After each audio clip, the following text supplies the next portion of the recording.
En la primavera del 2009, el profesor John King de la Universidad de Westminster publicó un libro de 900 páginas titulado The Life and Death of Democracy, la vida y la muerte de la democracia. El libro tuvo una acogida excelente por parte de los medios británicos, desde el Financial Times hasta The Guardian. El profesor King afirma en su libro que la democracia representativa no ha nacido aquí en Inglaterra, sino en España, en la ciudad de León, en las Cortes Leonesas de 1188. Nosotros hemos querido venir aquí a oírlo de su propia voz. In the history of democracy, the birth of Parliament was an event without precedent. A new kind of institution for handling power non-violently through representation. But where was it born? According to most observers, it was in England. Big Ben is its symbol. That it was a gift, an incomparable gift of the English to world civilization. In fact, the historical evidence is against that view, because it turns out that the first Parliament, a Cortes, happened in the spring of 1188 in the walled town of León in northern Spain, when King Alfonso IX drew together representatives of 3 estates to gather as the first ever Parliament in the world. El Reino de León tuvo el don institucional, la costumbre ancestral y la normativa romano-visigoda fueron creando un conjunto legislativo que alumbraba maneras democráticas. Sorprende saber que la inmensa mayoría de los fueros vascos son de inspiración leonesa a través del fuero de Logroño, que vuelca literalmente los enunciados del fuero de León de 1017.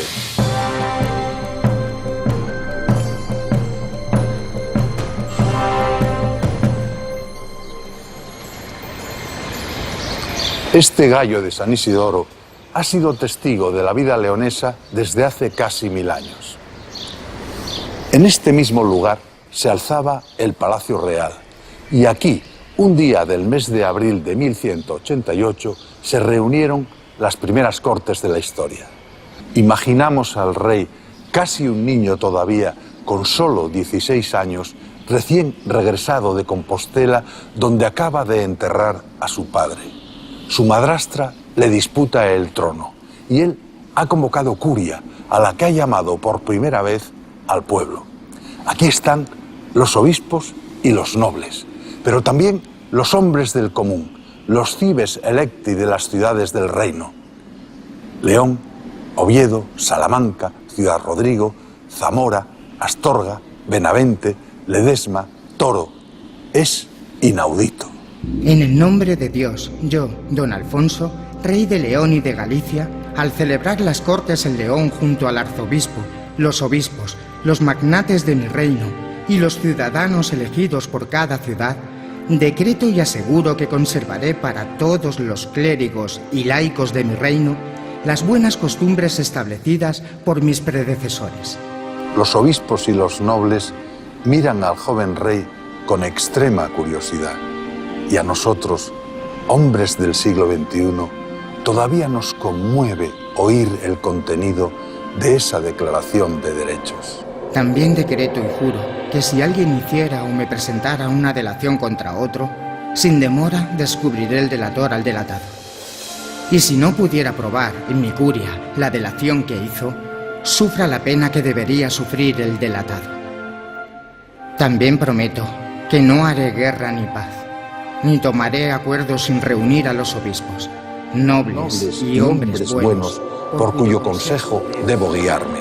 Dispongo además que nadie tome prenda, sino por medio de los justicias o alcaldes establecidos por mí.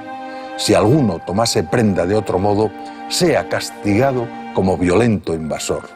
Decreto también que si algún juez negase justicia al querellante o la postergase maliciosamente y hasta el tercer día no aplicara el derecho, oblíguese a la justicia a pagar doblados al querellante tanto la cuantía de la demanda como los gastos.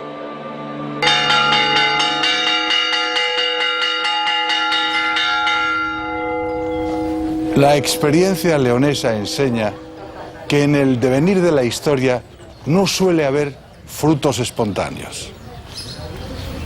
Un concejo abierto es una reunión de vecinos convocada a campana tañida, donde cada individuo se representa a sí mismo votando a mano alzada.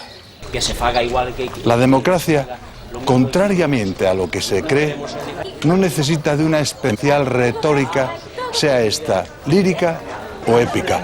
Basta con una buena porción de sentido común, aunque se exprese ásperamente. Lo tuyo y lo mío, tu persona y la mía, han de tener la misma protección. La democracia son intereses sujetos a la ley. Vamos a votar, votos a favor.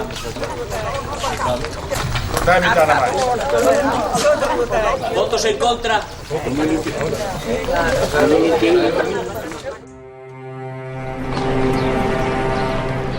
Alfonso IX no solo otorgó la llamada Carta Magna Leonesa.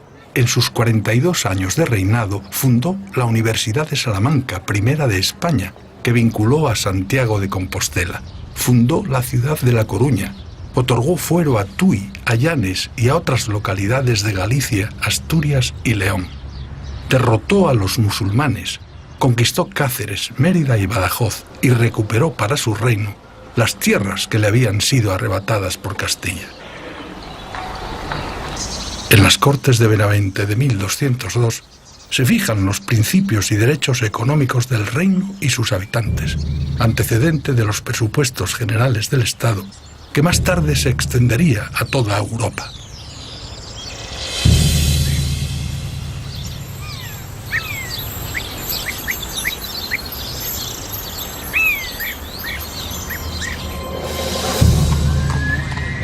El joven Alfonso tuvo que vencer muchos obstáculos para reinar. Su madrastra, Urraca Lope de Haro, hija del señor de Vizcaya, con intención de arrebatarle la corona para su propio hijo, llegó a enemistarle con su padre, Fernando II. De niño sufrió una sospechosa enfermedad que le dejó temporalmente ciego, y cuando peor lo tenía, huyendo hacia Portugal de las intrigas de su madrastra, supo de la muerte súbita de su padre en Benavente. Volvió rápidamente a León y se hizo coronar en febrero de 1188 con solo 16 años. Inmediatamente convocó a Cortes. Alfonso fue un rey niño de los que, según expresión de los cronistas al referirse a sus antepasados, no sabía descansar. Y aquí, tan lejos de su patria, sufrió sus mayores derrotas. 4 papas, contemporáneos de sus 42 años de reinado, que llevaban curiosamente el ordinal III, Clemente III, Celestino III, Inocencio III y Honorio III, pusieron en graves dificultades su reinado.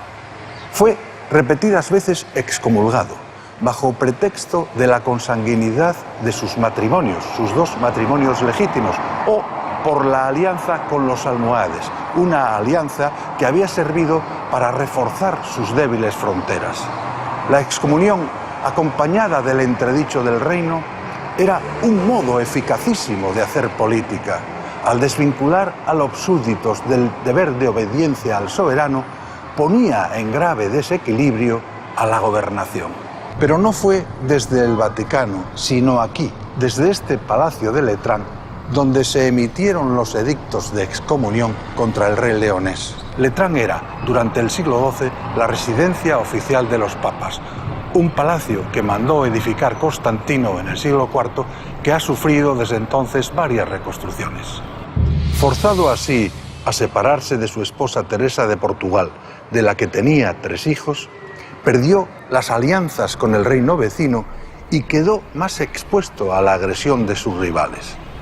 Obligado, pues, a una alianza con Castilla, tomó por esposa a doña Berenguela, la hija del rey castellano.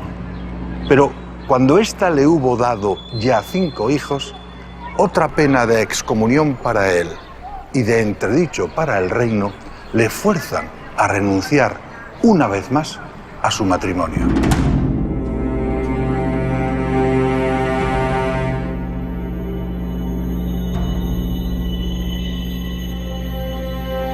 Las consecuencias políticas son ahora de mucha mayor trascendencia para la historia leonesa y para la historia de España.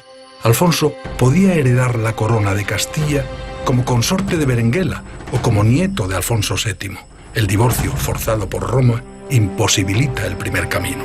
El segundo, la propia Berenguela, que a la muerte de su hermano Enrique, efímero rey castellano, saca a su hijo Fernando mediante engaño de las tierras leonesas, abusando de la buena fe de Alfonso, y lo hace coronar rey de Castilla con el apoyo de la aristocracia y el alto clero castellanos. El Papa nada objeta. Fernando, conocido por la historia como el Santo, reinará en Castilla y León con ese mismo ordinal, tercero, que tan funesto le había resultado a su padre.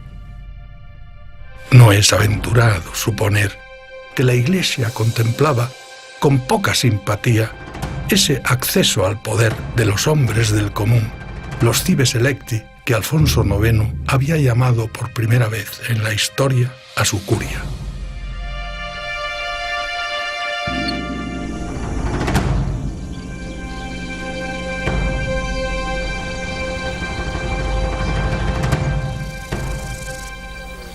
Sin raíces, el árbol no sería posible.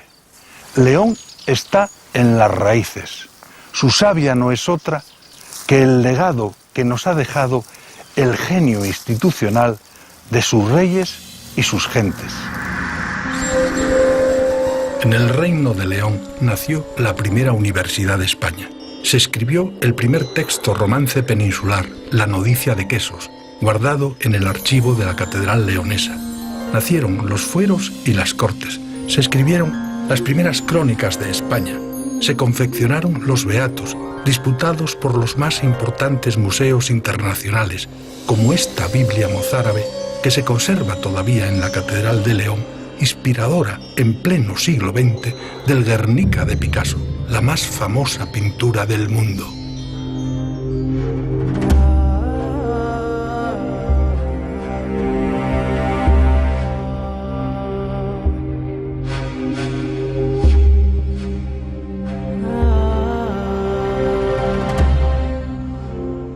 El poema de la conquista de Almería dice, hablando de León, según su parecer, se interpretan las leyes de la patria. Con su ayuda se preparan fuertes guerras. Como el león supera a los demás animales en fuerza y belleza, así esta ciudad aventaja a las demás en honor. Y también dice, solo él, se refiere ahora al emperador de León, domó a Castilla, poniendo sobre su cuello indómito el nuevo yugo de la ley. León era la ley, el imperio de la ley.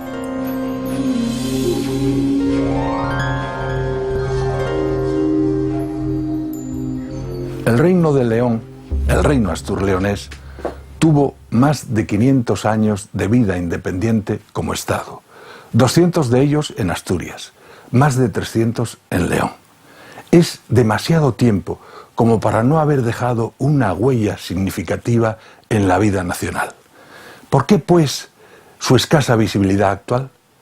La Enciclopedia Británica puede ayudarnos a entender, al menos en parte, este misterio.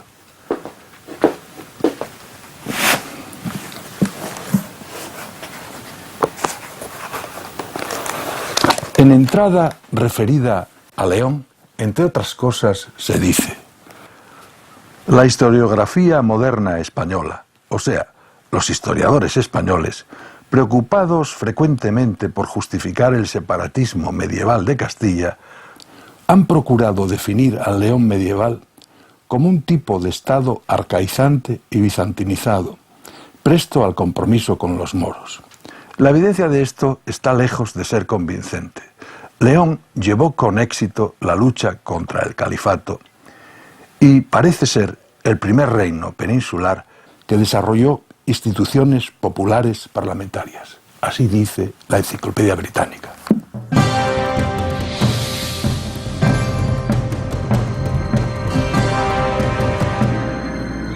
Si nos alzáramos en vuelo de pájaro sobre los tejados de la ciudad de León, todavía podríamos advertir entre el abigarrado caserío el contorno del viejo campamento militar amurallado.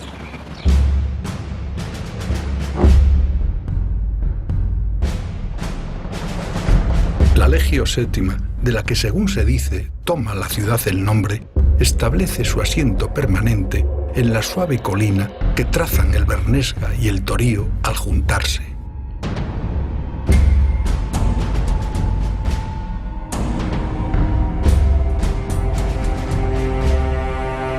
Roma no lo tuvo fácil. El historiador romano cuenta que astures y cántabros tan seguros estaban de sí mismos que afirmaban que antes llegarían a sus montañas las aguas del océano que las armas de Roma.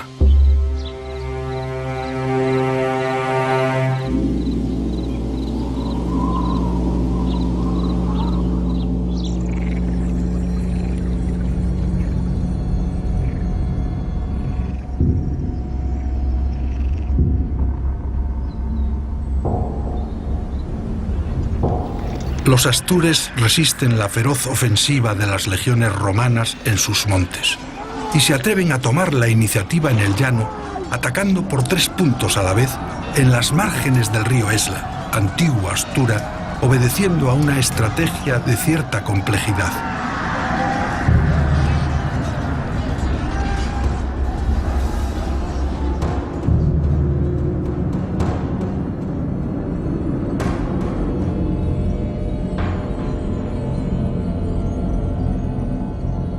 Pero los astures pierden. También los cántabros, el pueblo hermano, en lucha encarnizada, pro aris et focis, por los hogares y los altares. Sus montes son hollados, cercados y dominados. Castros y sendas se ensombrecieron con la silueta de los guerreros indígenas crucificados.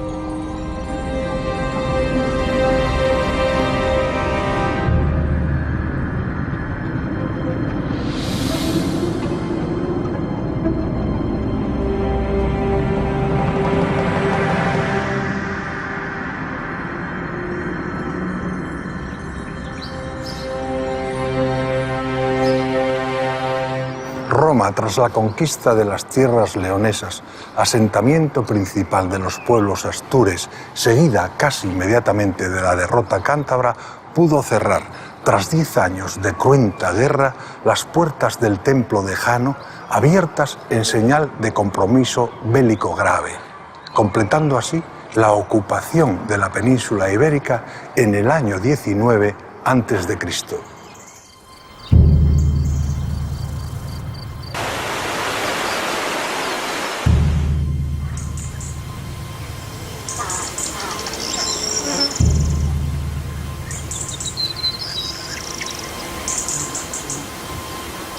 Se trazan nuevas vías y caminos. Se horadan las montañas que se vacían de oro. Aquí, en las médulas, ha quedado la huella planetaria de esta agresión. El historiador romano Plinio da cuenta de una fertilidad no conocida en ninguna otra parte de la Tierra, capaz de producir más de 20.000 libras de oro al año.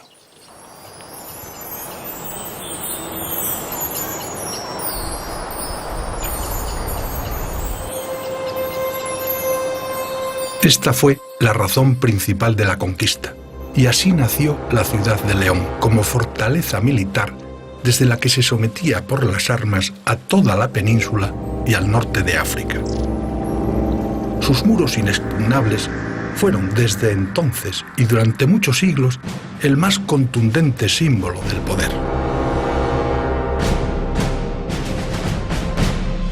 Es muy significativo el contraste entre Emérita Augusta, actual Mérida, con un circo y un teatro para unos 5.500 espectadores, y Legio, León, una austera fortaleza militar sólidamente amurallada.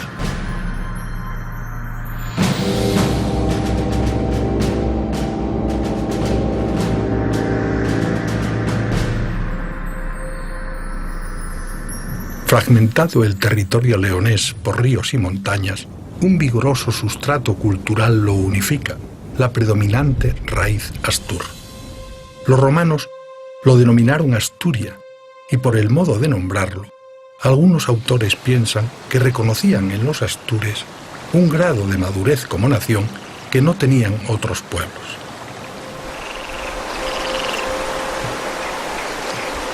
Su río madre, el Astura, actual Esla, vertebraba el núcleo principal de sus tierras, que originalmente llegaban del Cantábrico al Duero, y que se superpone perfectamente sobre un modo determinado de hablar el romance, el leonés, asturiano, asturleonés o bable, que todas estas denominaciones recibe.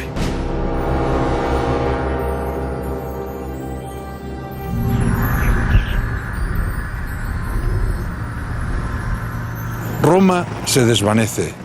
Son los albores del siglo V, pero sus muros permanecen. Los invasores suevos y visigodos se los disputan hasta que con Leovigildo se integran en la España visigoda. Con la invasión musulmana, durante casi 100 años, la ciudad-campamento o el campamento-ciudad vive una singular aventura autista que acaso haya dejado huella en su carácter. No es de unos ni es de otros, ni del reino astur que la anhela, ni de la España musulmana que la evita, sino de sí misma, bastión autónomo e independiente.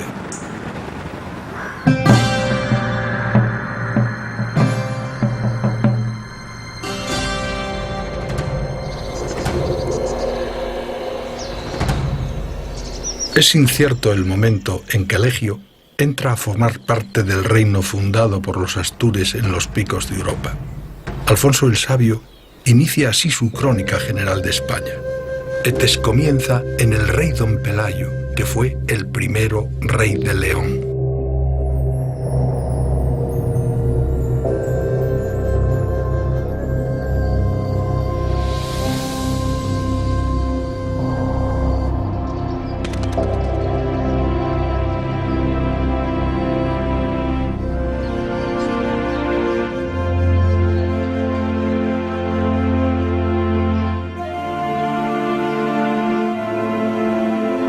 Dicen los cronicones que un Alfonso, el primero, de sobrenombre el Católico, conquista León en el 750, pero que no la puebla.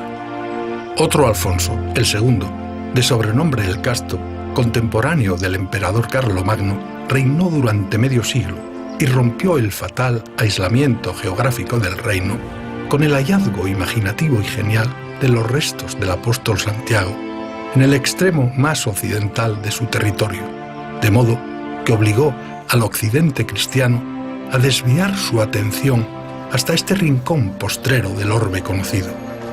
Europa entra así de modo permanente en el reino.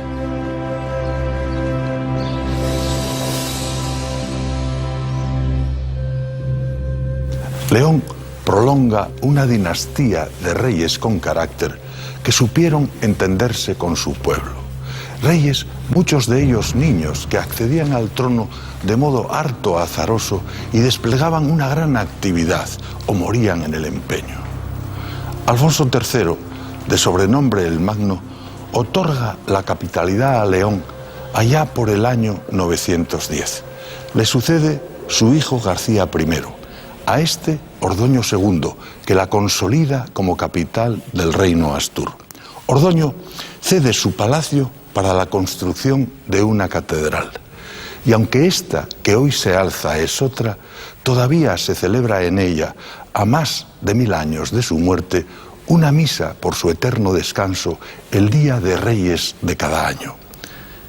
No es fácil encontrar en toda Europa continuidad semejante. El estrecho parentesco entre leoneses, gallegos y asturianos arranca de cuando el camino de Santiago no había bajado aún de las estrellas. Esa cultura íntima que es la cocina lo revela. Ni el pulpo ni el pescado de la mar cántabra son ajenos a León, cuyas gentes maragatas los hicieron célebres por España desempeñando el duro oficio de arrieros. La cecina y el botillo tienen solera precristiana.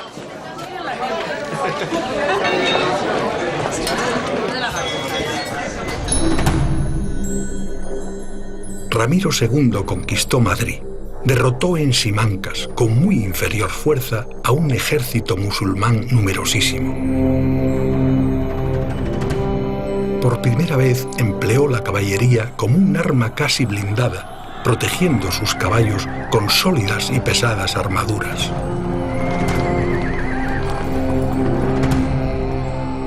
Según las crónicas, el califa Abderramán escapó de la batalla semivivo y tan precipitadamente huyó que abandonó su cota de malla tejida con hilos de oro y un ejemplar del Corán traído de Oriente con sus preciosas guardas y su exquisita encuadernación. Ramiro II entregó hoja a hoja este Corán a sus capitanes como recuerdo de tan extraordinaria victoria. El califa, abrumado por la pérdida del libro sagrado, pagó una fortuna a todos y cada uno de los capitanes cristianos hasta que logró reunir todas sus páginas de nuevo.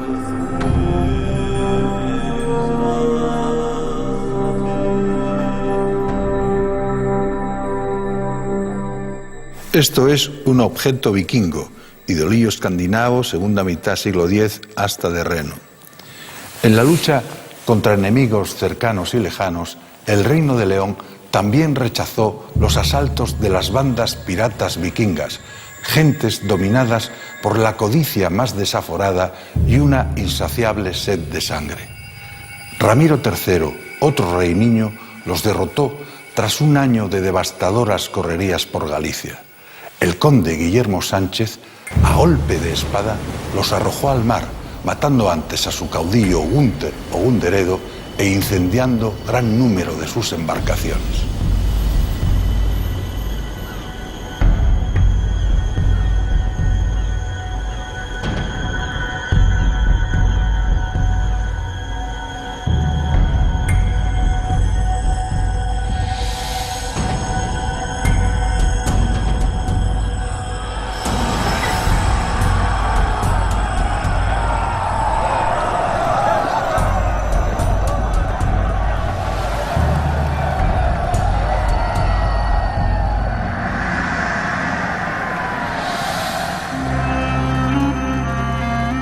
Sin embargo, nunca sufrió tanto el reino como ante las reiteradas ofensivas de Almanzor.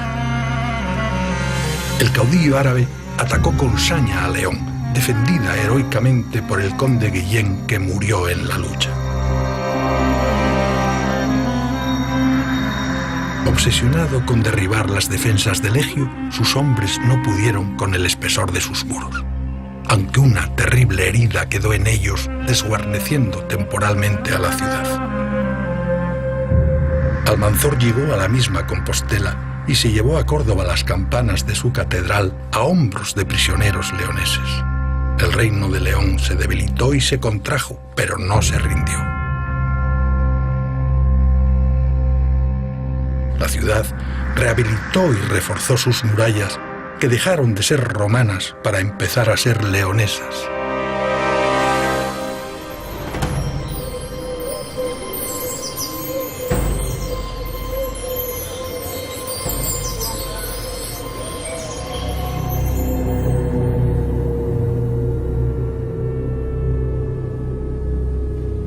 En el Reino de León creció durante casi 2 siglos, el 9 y el 10, una arquitectura mal llamada mozárabe, que es esencialmente leonesa, arte de la repoblación también se la llama hoy, y que, al decir del maestro Gómez Moreno, constituye el patrimonio más singular de la arquitectura española.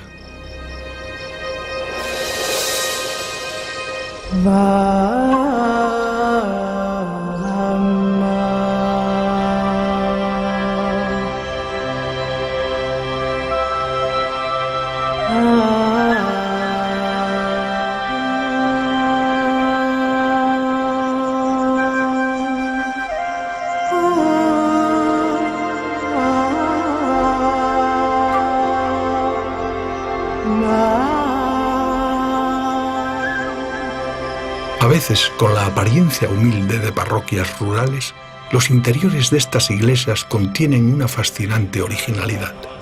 Y sorprende, y hasta admira, que a estas regiones del norte, carentes de huellas mahometanas directas, haya llegado como por milagro un polen genial, alimentado en la revolución artística que supuso la enorme empresa de Medina Zahara, por entonces en construcción, en la lejana y magnificente Córdoba de los califas.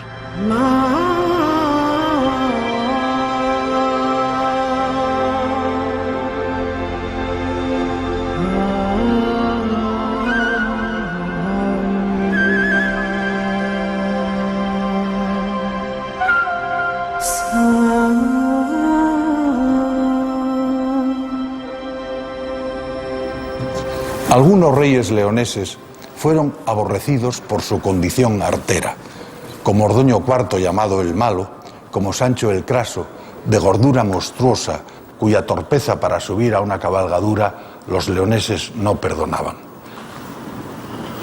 La mayoría, por el contrario, fueron queridos y admirados, como Ordoño II, Ramiro II, Alfonso V, el de los buenos fueros, reyes que en el decir del cronista no sabían descansar, reyes que juraron respeto a las costumbres de los leoneses.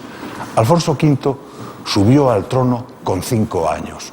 Pronto buscó el apoyo de su pueblo y mediante el Fuero de León de 1017 promulgó las primeras leyes territoriales de España para todo el reino. Murió joven. Una saeta acabó con su vida. En el año 1037, con Fernando I, entra en León una nueva dinastía.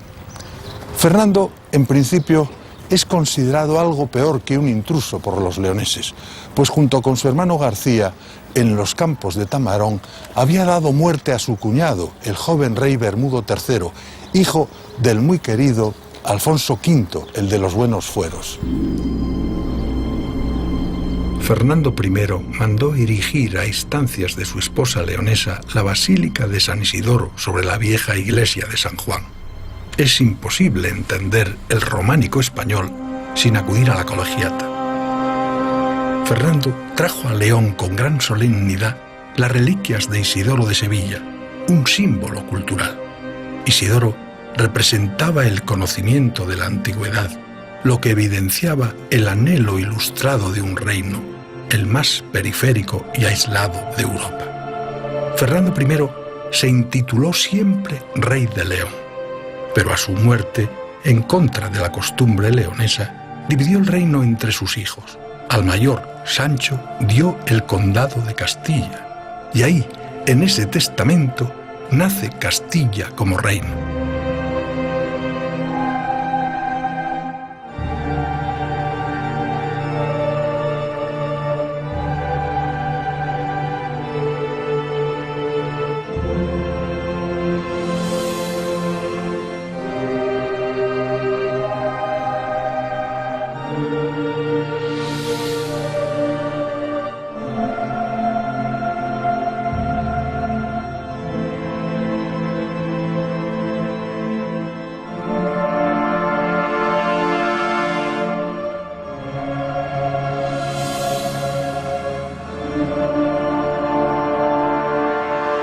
Aquí yace el rey Alfonso, que pobló León después de la destrucción de Almanzor, y le dio buenos fueros, e hizo esta iglesia de barro y ladrillo.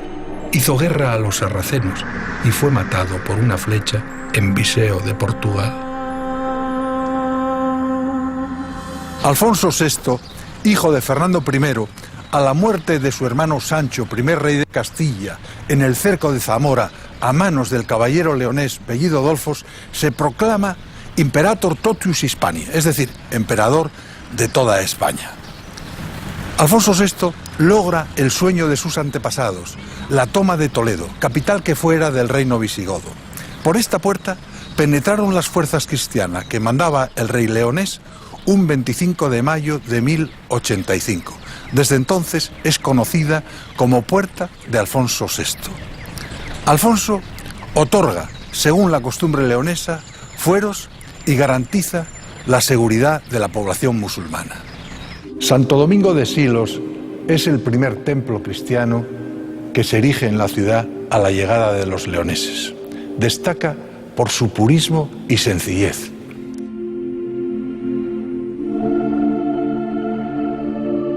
En su sala capitular aún se conservan las yeserías, los azulejos de arista o la techumbre de madera, decorada con bellas estrellas octogonales al más puro estilo mudéjar.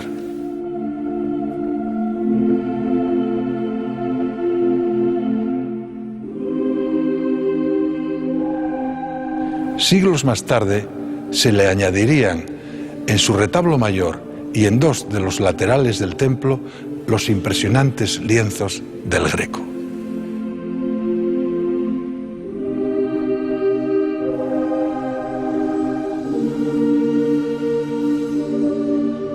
Sin embargo, Alfonso VI nunca se desvinculó de las tierras leonesas y dispuso ser llevado a Sahagún para su eterno descanso.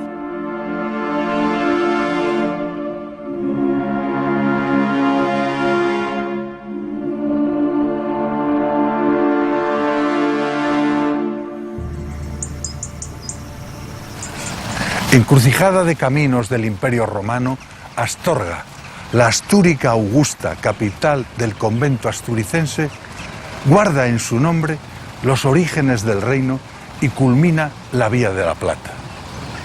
Desde los mismos comienzos del reino leonés, dos corrientes ideológicas lo animan: la indígena, fraguada en la costumbre, y la que viene del poder. La armonía entre ambas engendra un fruto precioso, la democratización. El reino se prefigura como un estado de derecho prematuro. Corona, iglesia, aristocracia se amparan en la recuperación del reino visigodo para la empresa de la reconquista, pero necesitan contar con el pueblo, y al pueblo prometen una parte del botín. Así se cuenta en el poema de la conquista de Almería del siglo XII. Además de recompensa en esta vida y en la otra, prometen premios en plata y con la victoria les aseguran una vez más que serán dueños de todo el oro que posean los moros. Tan grande fue el clamor y el ardor religioso de los obispos, ya prometiendo, ya vociferando la causa, que apenas los niños de pecho podían ser retenidos por sus madres. Y hasta hace bien poco, todavía creían muchos lugareños que en cada castillo o en cada castro se escondía un tesoro de los moros.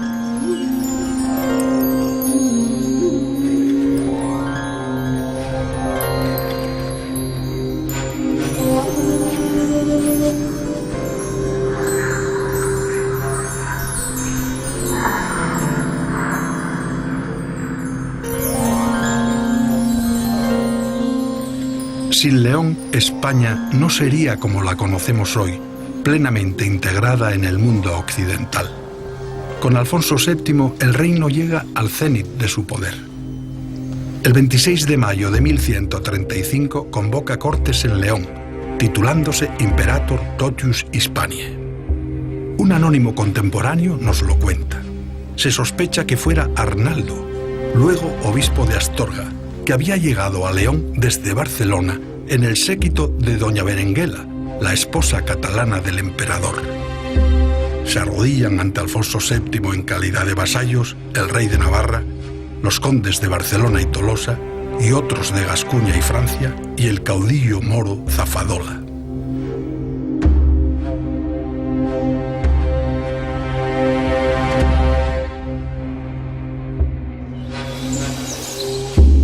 Alfonso VII se intituló siempre rey de León y de Toledo y emperador de España.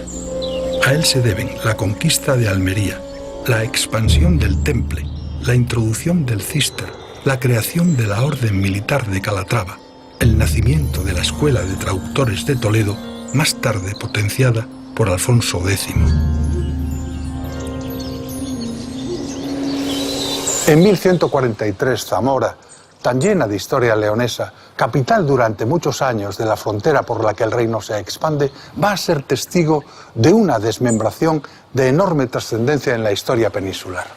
Alfonso Enríquez, el conde de Portugal, se declara independiente. Tras años de enconada lucha, la acción del sumo pontífice sobre el emperador resulta decisiva a favor de la separación. Alfonso VII la firma aquí en Zamora. A cambio, el portugués acepta una declaración de vasallaje. Mas enseguida, Alfonso Enríquez acude otra vez a Inocencio II y el sumo pontífice declara al nuevo reino de Portugal tributario de la Santa Sede. Alfonso VII, no obstante, continúa su actividad repobladora y guerrera y en solo 10 años pone cerco a Ciudad Rodrigo, Córdoba, Sevilla, Carmona, Jerez y Almería. Es el logro militar más importante de las fuerzas cristianas desde la toma de Toledo.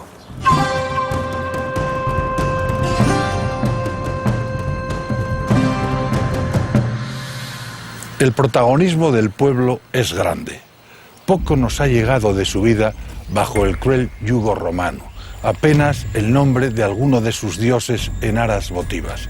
La romanización no deja aquí emperadores ni senadores, como en otras partes de España.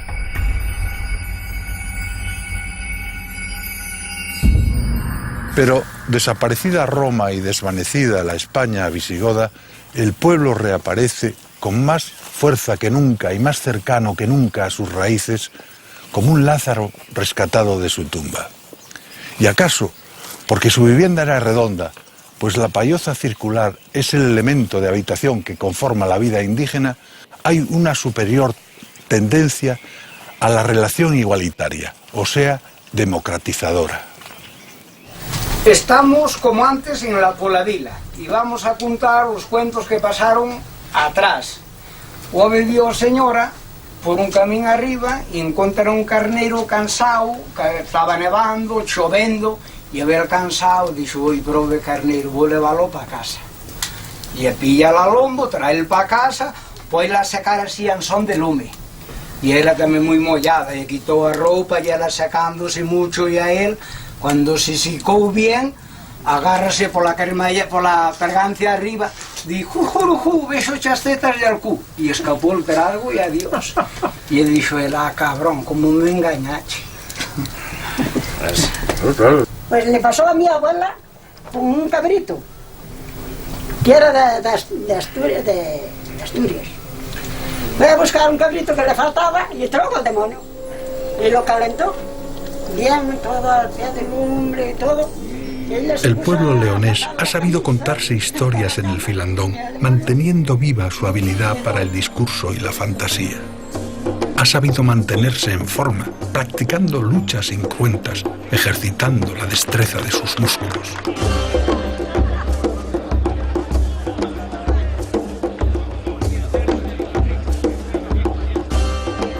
Ha sabido jugar y divertirse sin abuso de animales ni derramamiento de sangre.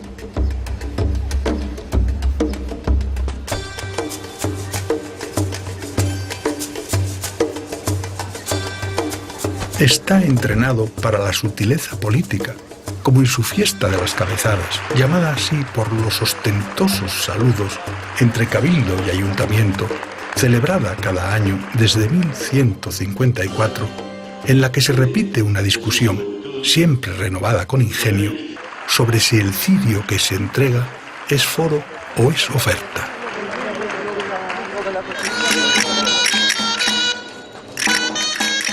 Las cantaderas alude al tributo que el reino en sus días más bajos pagó a los califas cordobeses, 100 doncellas traídas de todos los rincones del reino para los harenes musulmanes.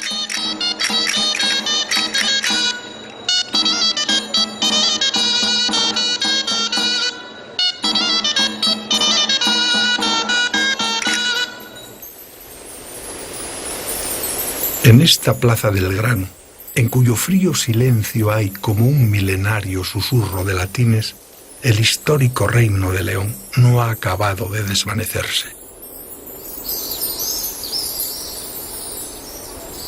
Todo lo acontecido en León sucedió hace mucho tiempo, de modo que parecería un sueño si el genio del arquitecto no hubiese legado a nuestros días los grandes monumentos de la gloria alcanzada por sus hombres.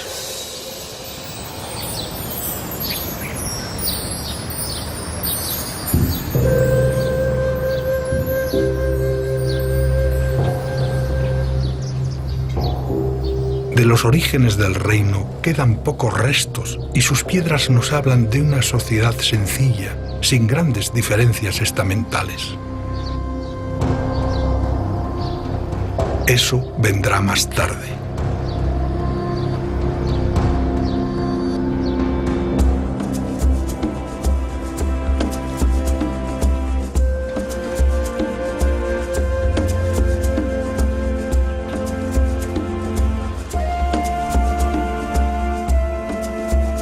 En la Plaza Mayor podemos adivinar los usos y costumbres de un mercado popular que ya se celebraba cuando los piratas vikingos asolaban las costas de Europa. Hay mucho de sueño en sus ciudades. En Zamora, donde el antiguo espíritu del reino dormita ceñido a sus murallas. En Salamanca, cuyas torres, cúpulas y palacios parecen amagar alejamiento. Ciudad Rodrigo, con su pétreo cinturón.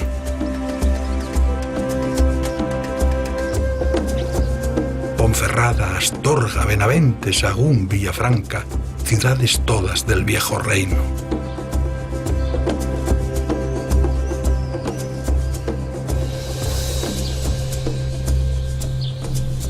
En lo que fuera la corte, la ciudad se ha desdoblado con mucho acierto.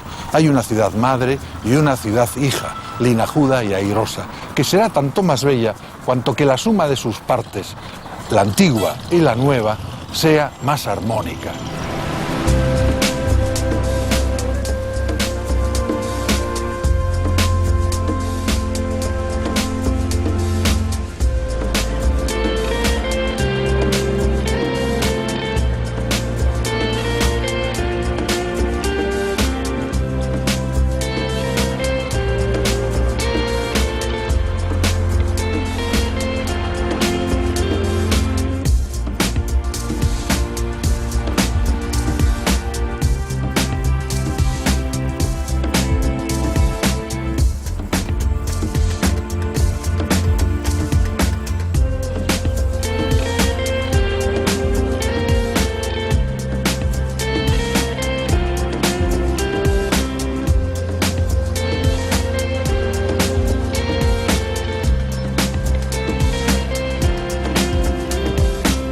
Hemos llegado al final de nuestro recorrido y podemos afirmar que el viejo reino siempre ha sabido brillar con la democracia, el ecosistema que mejor le conviene.